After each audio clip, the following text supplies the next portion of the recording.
ఏ విధముగా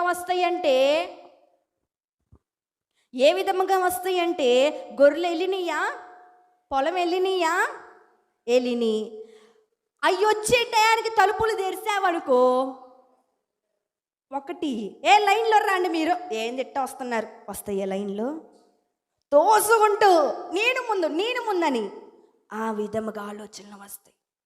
ఆ విధముగా వస్తాయి. ఈ రోజున నీ రాష్ట్రం ముందున్న తండ్రికి నువ్వు మొరపెడుతున్నప్పుడు హృదయం అనే తలుపులు వేయకపోతే నువ్వు ఎంత ప్రార్థన చేసినా రహస్యమన్న చూచిన దేవుడు నీకు ప్రతిఫలం ఇవ్వడు.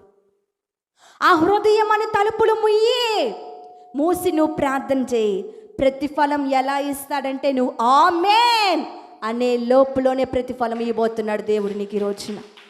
ఆమేన్, అవును గాక, అయిపోయిందమ్మా, నువ్వు లెగు ఇంకా అంటాడు దేవుడు ఈ రోజున.